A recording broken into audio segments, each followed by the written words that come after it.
When G8 leaders gather for their summit in the secluded presidential retreat Camp David this week, they'll be surrounded by a world of troubles, from security and international terror groups to the fragile state of the global economy.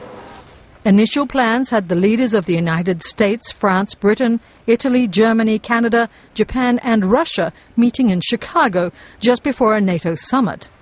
The White House changed the venue, and now the world leaders will meet at a secure mountain location northwest of Washington, D.C. Well, I think with the G8, the focus is going to be on the global economy, obviously, and the non-European members of the G8 wanting to know what the European Union members are doing to basically save the Eurozone.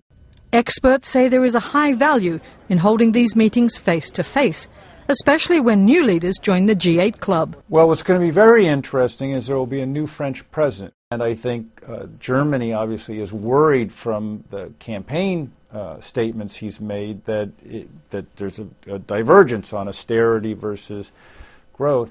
And obviously the U.S. and others would be very interested in trying to, assess what Hollande has in mind. The host of each year's G8 summit frequently invites others to attend. This year, the Obama administration has invited 4 African leaders to discuss food security.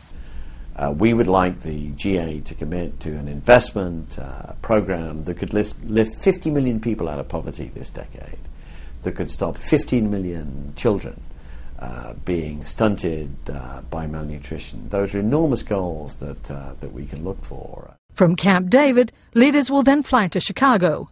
President Barack Obama's hometown kept to the North Atlantic Treaty Organization meeting, which will focus on the war in Afghanistan and other international security matters. Carnegie's George PERKOVICH says all of the NATO countries are trying to remove their combat forces from Afghanistan as quickly as possible. So then the question is, in what form do you stay? What form do you demonstrate that, unlike after the Soviet Union left Afghanistan, the West isn't going to leave and create the kind of vacuum that then produced the Taliban and al-Qaeda? Protest organizers say the split venues for the G8 and NATO summits were designed to keep their numbers down.